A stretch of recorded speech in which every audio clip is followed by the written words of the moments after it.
Okay, it's time to stitch on the outsole, which we already glued on. Now we just need to stitch it. This is pretty much an identical process to stitching on the cap toe, or not the cap toe, you know what I'm talking about, the stitch down thing at the front. Except that we're going a bit further back and we're going through the rubber sole now. So, I'm probably not gonna videotape all this. You probably don't want to watch all of it. I don't want to talk through all of it. So I made a little mark to pretty much match up where we were at on the last shoe, just so for symmetry's sake. The biggest thing you want to do is you want to get in, turn away from the camera. So here's a little mark. This is about where it is in the last shoe. The last shoe I picked pretty arbitrarily, just based on other shoes I have.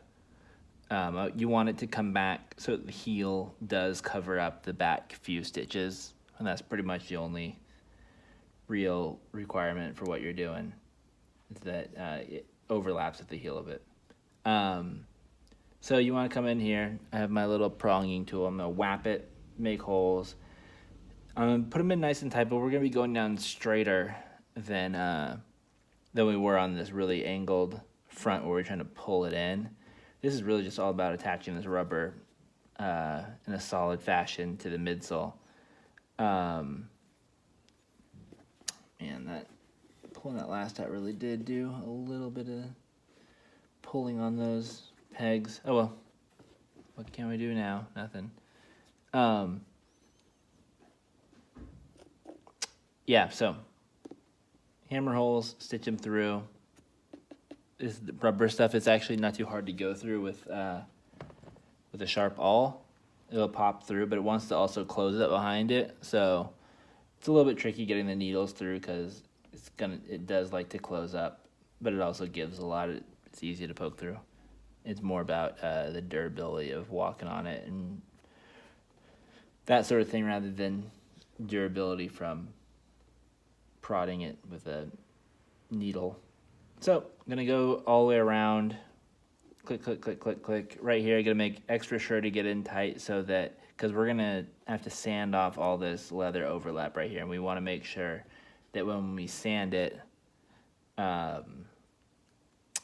this is that tricky instep I was telling you about, where you get as close to here as we can, because when we sand this off, we don't want to take off the tops of the whatchamacallit, the stitches, because even if the stitches are making it through down on the sole, the rubber part, decently on the inside, they can still be out here because you can be going through at an angle. And if you come in through an angle, you could get the top of your stitch sanded off.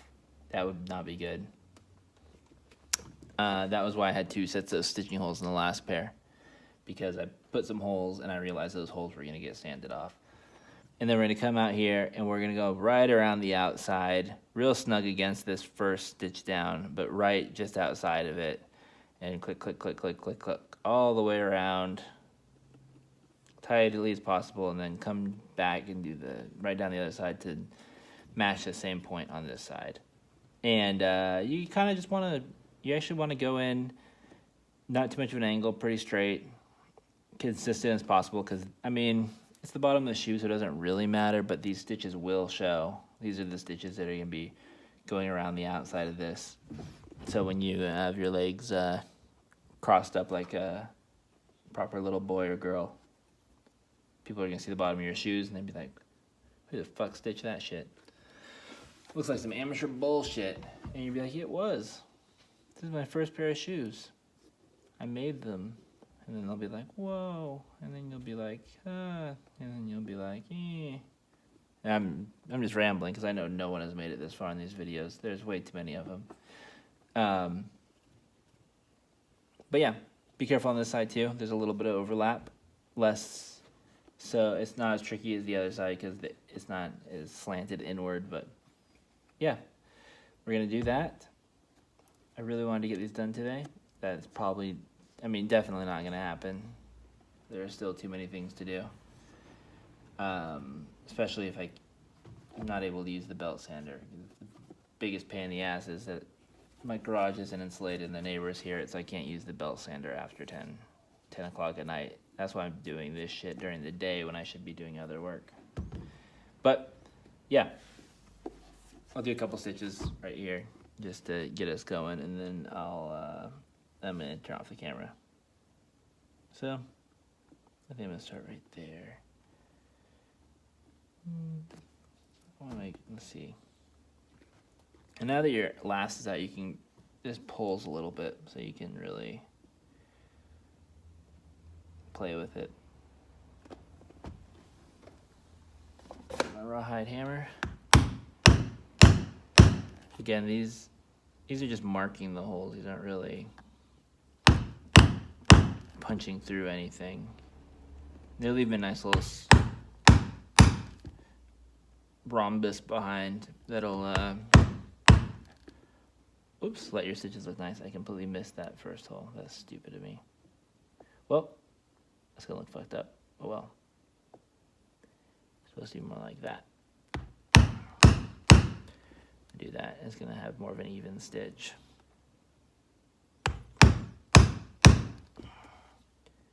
Just marking a few of these. This is when it starts to get.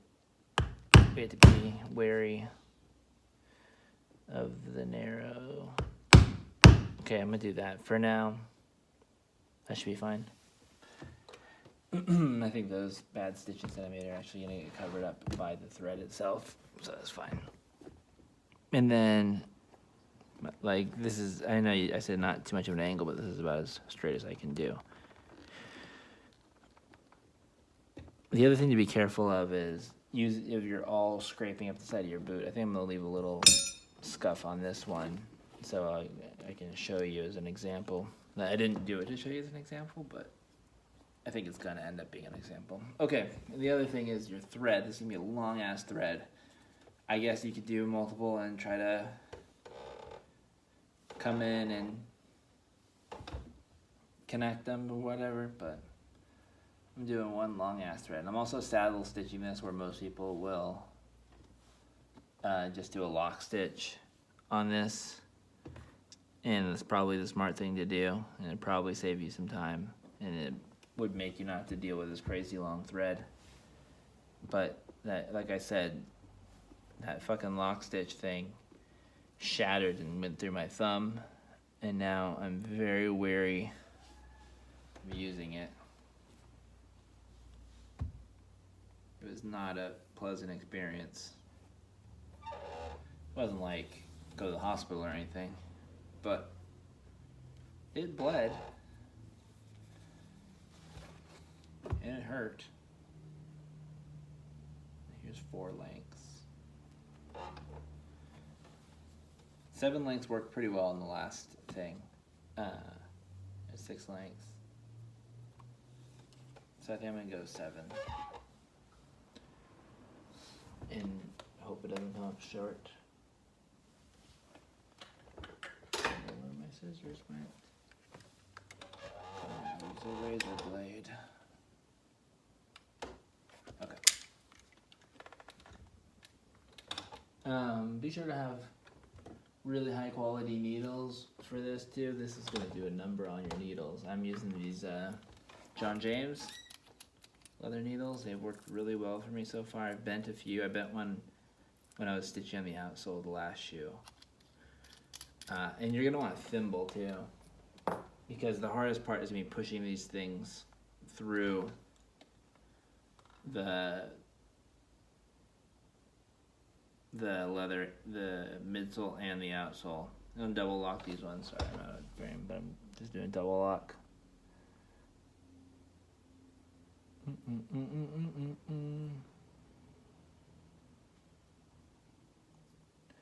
Double lock stitch. It worked out fine for the last one. I think I may have rethreaded it once on one needle, and I don't even think it broke. It was just doing something weird. I forget what. Oh no, I rethreaded it because I bent that needle. That's what it was. Where'd it? Yeah, drop your needle. Found it before it ended up in my foot. So I used a glass the other day. I haven't broken a glass in like weeks. So Who knows where that came from?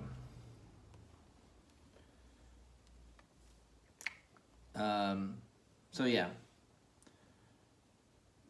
you're gonna need pliers to pull these needles through. You're gonna need a thimble or something, you know, to push the needle through.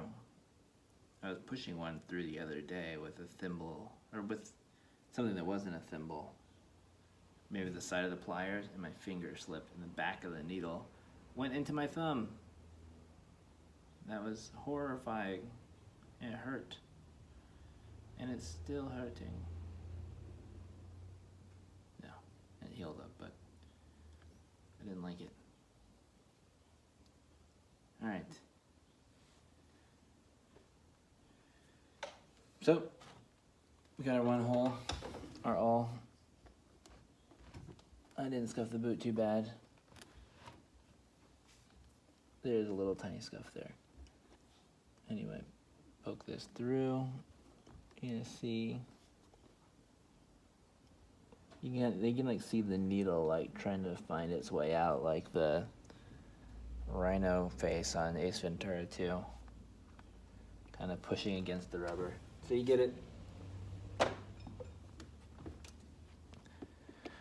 You can kind of walk it to where you need to be and then pull it through, and now we're gonna make sure these two lengths are the same on the top and the bottom. So pull out, pull half of your thread out of this thing, which is gonna be really long because this is like a really, really long thread. Oh man, it's more than arm length, that's for sure.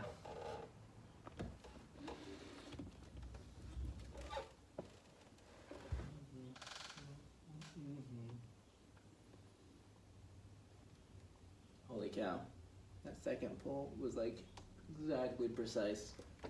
I'm very proud of that. That was really good luck. Or a lot of skill, I don't know. Okay, next hole. I probably could have got these in a little snugger. But, yeah.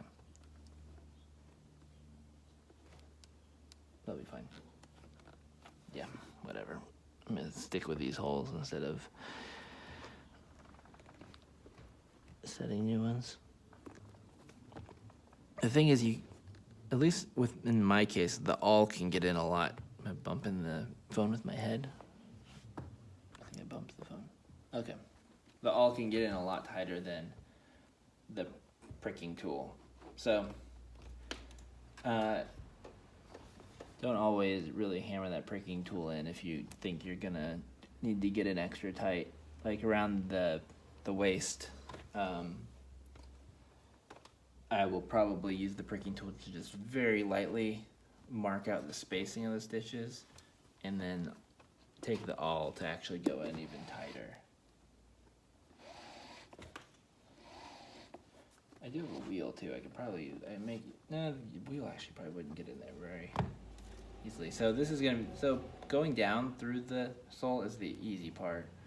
Going back up can sometimes be tricky. You can find the hole, and this is where you're gonna need the whatchamacallit, the thimble. Got like 20 thimbles for 99 cents or something on China eBay. And there, we pop it through, and then once it's out, you're gonna need the pliers to pull it. Pull that knot through that outsole. Man, that's a lot more snug than I thought. I think that knot didn't smooth out very well. There we go. Pull it through. If you're using a cheap needle, the eye is gonna break when you do that. I know because I have. Pull it tight. One stitch down. A lot to go. Do one more on camera and then I'm turning it off. Yeah, so that one gets us started. Try to go a little faster for this one. Poke through, pull out. Hopefully don't scuff the boot. Some people put tape around the boot or a piece of leather around the boot to avoid scuffing of the awl, or maybe tape up the awl. I should probably do that. I'll probably do that after this. I'll probably wrap some tape around the awl, poke it through. pull it out. I'm doing the over and back pull still. Pulling it all the way out. Pain in the ass, working with these long threads. Make sure you have the right needle. I've definitely picked up the wrong needle before and sent the same needle back through the hole, and then you try to pull it tight and the stitch just goes away.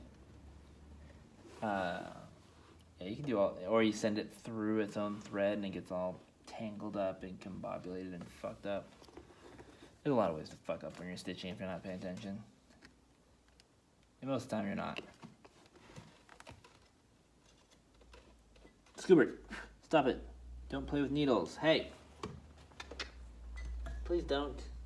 Cat is like trying to play with the other needle, which is how you get hurt. Kids, don't let your cats play with needles. Yeah, see, this one's, glad I did this one because this one's trickier. So when we're having a tricky one, like I said before, send the awl back through. See the angle that this awl is working with, and then chase the awl back through the hole. Yep, see, that works. So like while the hole is still kind of dilated from having the awl in it, you chase it back through with the needle.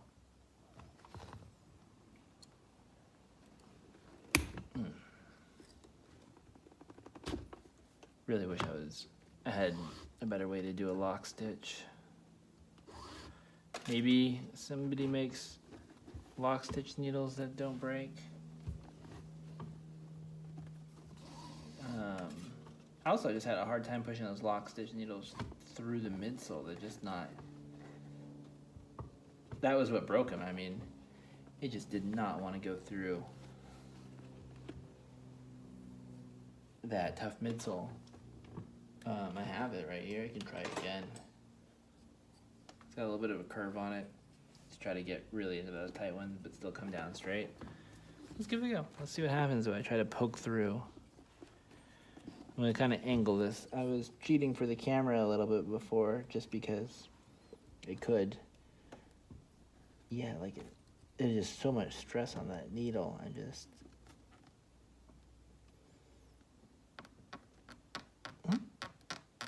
The needle is just flexing and it's scaring the shit out of me.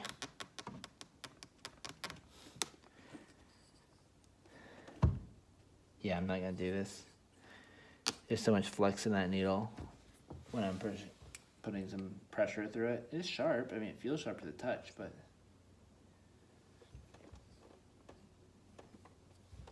it really just seems like it wants to snap. I have a bigger, I bought a Tandy lock stitch needle.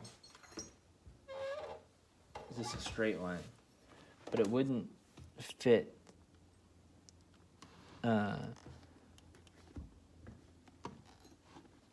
Did that one go through?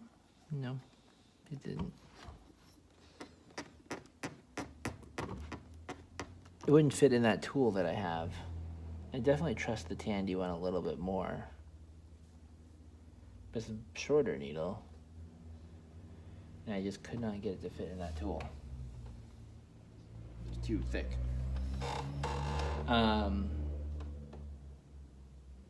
If I could fit that in there, then I could technically do a lock stitch. But also, remember what I said about consistency. I didn't do lock stitch on the last shoe. Not gonna do lock stitch on this shoe. No point in having one shoe saddle stitched and one shoe lock stitched. So, maybe next time. Especially if I was doing a welt, it might be easier just because you can come down a little straighter, I think, on a welt.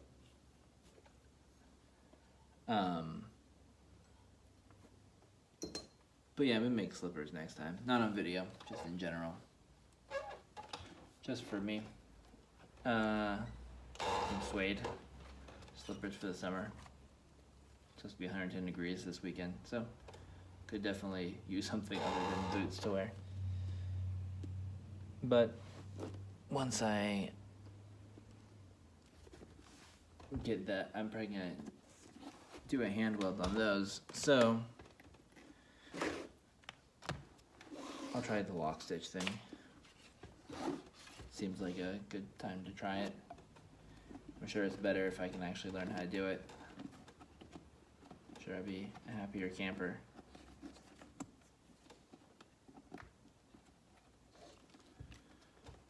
You know what they say about happy campers. They are happy. Okay, so I'm just gonna finish this third stitch now, since I already started on camera. And I'm gonna finish it off camera too, because I'm doing it in my lap. That thing left, that all definitely left a bigger hole. That was really easy to go through.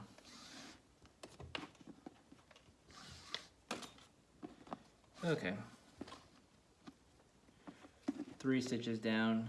It's gonna take a long time. You'll definitely pick up the pace though. You'll get in a rhythm, especially when you get out of this like really tight area right here. When you're tracing along the edge of this stitch, it should be a little bit easier. You have a guideline to follow. This is gonna take the longest and be, you gotta be the most careful about it. You can even trim out some of this leather first if you wanna see how much space you have to work with. But just be real careful on the instep. I didn't get glue on this shoe, like an idiot. It came off. Okay. Nick, everything is falling apart. It looks like a U shoe already. No, it doesn't. But I'm just complaining. It's funny, there's imperfections that seem very big when you make them. And then you get past that step and you forget about them for a little bit and you barely notice them.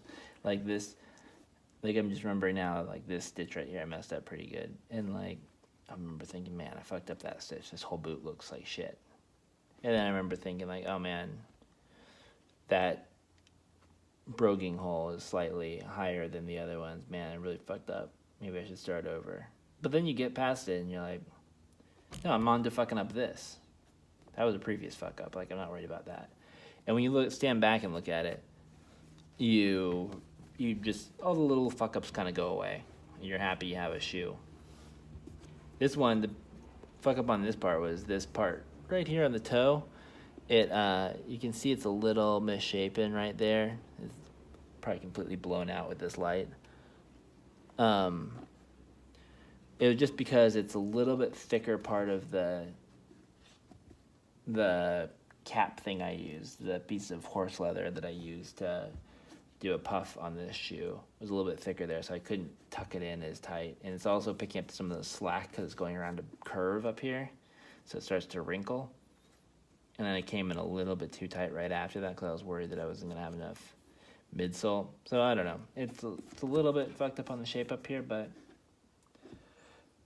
live, learn, survive. They'll be fine. They're not gonna look great for if you're an experienced bootmaker, you might be like, man, this kind of got some wonk, got a little bit of wonk going on. But for a very first pair of boots, I think they definitely could have been worse. Anyway, gonna go stitch that. Gonna go do all that, and I'll be back. I already started gluing on one layer of heel onto the other boot. Gonna go check on that, nail that in, and hopefully we'll be done with these things soon.